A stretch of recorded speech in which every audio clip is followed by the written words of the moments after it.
Ciertamente los egipcios sabían transmutar los metales bajos en oro.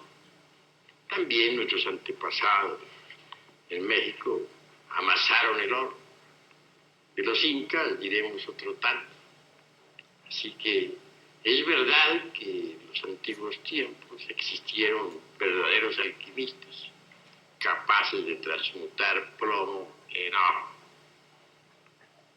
Obviamente, el oro en sí mismo es un precioso metal, no solamente desde el punto de vista como valor económico, sino también a la luz de las verdades trascendentales del espíritu. Los alquimistas medievales conocían la ciencia de las transmutaciones metálicas.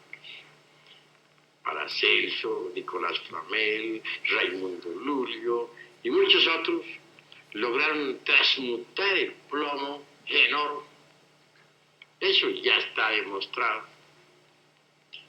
Doctor, si los egipcios tuvieron tal capacidad para transformar el plomo en oro, ¿qué podría hacer una mujer para lograr dicho poder? Indubitablemente, la mujer tiene los mismos derechos del hombre y llega a las mismas alturas. Yo conozco mujeres alquimistas que han logrado la transmutación del plomo en oro. Obviamente la mujer tiene que estudiar la ciencia hermética, el arte hermético. Los árabes llevaron tal ciencia a Europa.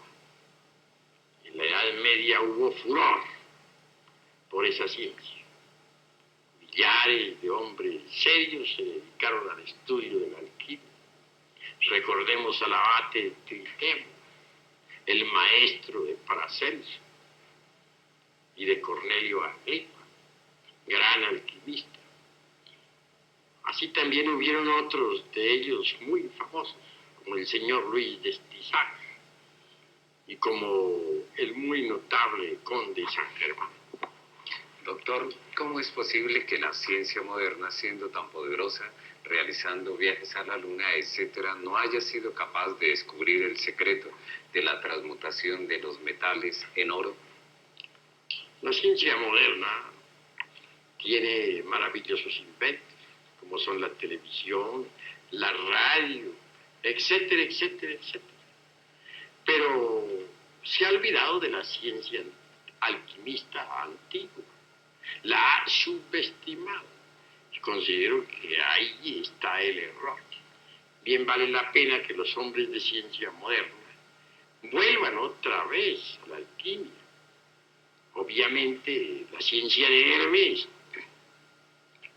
contiene sorpresas extraordinarias.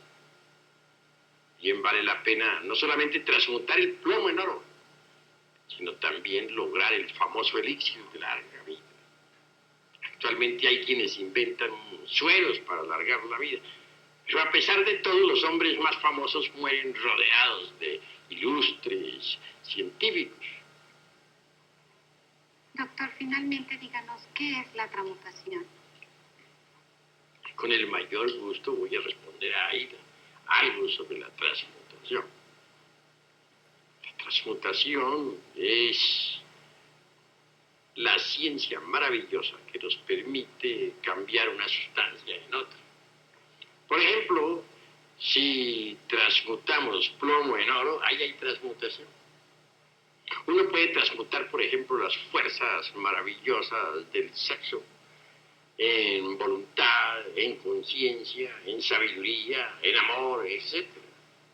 Ya Sigmund Freud en el psicoanálisis se ocupa de la transmutación sexual. También es posible transmutar un metal en otro. Científicos actualmente lo hacen mediante la ciencia atómica, pero hacer oro actualmente resulta más caro que legítimo.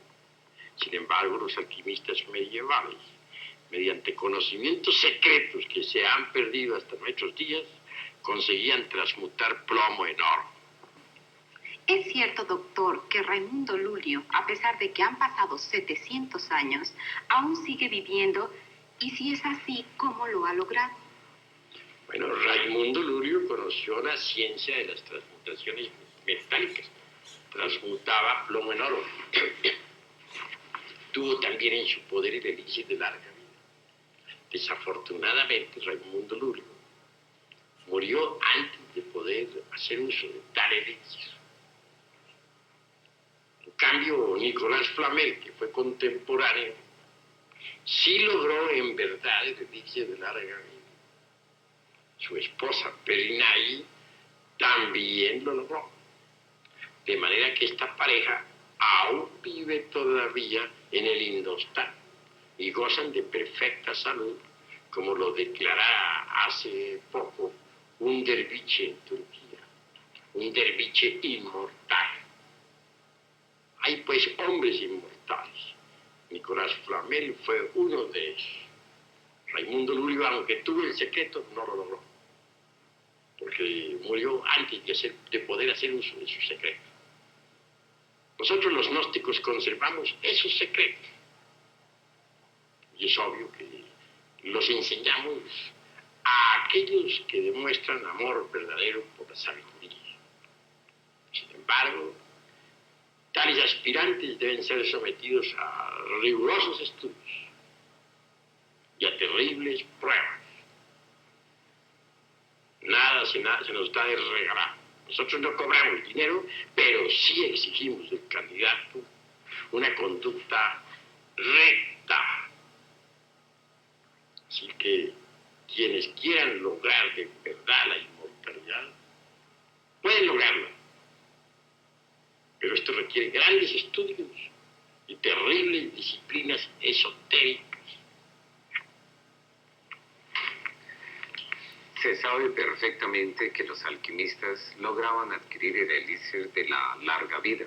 El conde de San Germán es uno de los máximos exponentes de la sabiduría alquimista. Se rumora que él también logró el codiciado elixir y que por tal motivo le ha permitido vivir hasta estos tiempos, y que para evitar problemas con el escepticismo y fanatismo de su época y de esta época contemporánea, ha tomado personalidad como las de William Shakespeare y otros más, para manifestarse hasta la consumación de los siglos. ¿Esto es cierto? ¿Qué nos dice al respecto?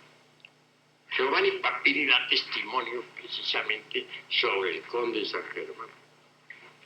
Se encontró con él en un barco que viajaba hacia la India. Le abordó. No tuvo inconveniente alguna el conde en enseñar al citado escritor sus credenciales. En un puerto de la India tomó tierra y un grupo de ancianos tibetanos le recibió. Se lo llevaron para el Tíbet. Esto sucedió por allá en el año 1939. Obviamente el conde, antes de la Segunda Guerra Mundial, visitó a los principales hombres de Estado en Europa. Les aconsejó, les insinuó la idea de desistir de la guerra. Vive todavía el conde a pesar de los innumerables siglos.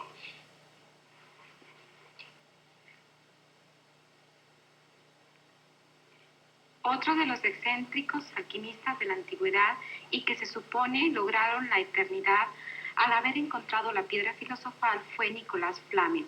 ¿Qué nos puede usted decir al respecto?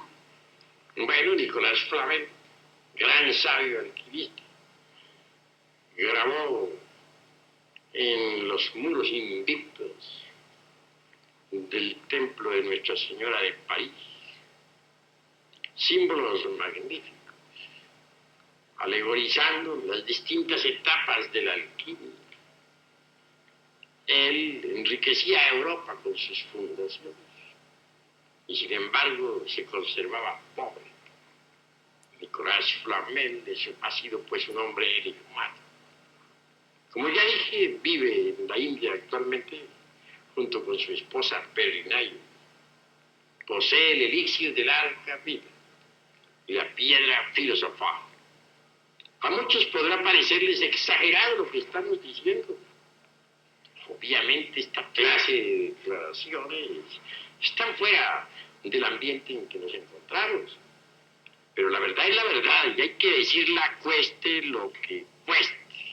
Doctor, también se dice que los derviches danzantes de Turquía fueron otros grandes alquimistas. Díganos cómo trabajan ellos y cuál es la finalidad de trabajar en la alquimia. Hay 30 derviches danzantes inmortales en Turquía. Se reúnen cada 20 años en ese país. Ellos, mediante la ciencia de la alquimia, consiguieron inmortalizarse. Todo alquimista es un mutante. El cuerpo del alquimista tiene que pasar por 3 etapas definidas. Primera, reincrustación. Segunda, revitalización. Y tercera, mutación. Así que cualquier alquimista auténtico es un mutante.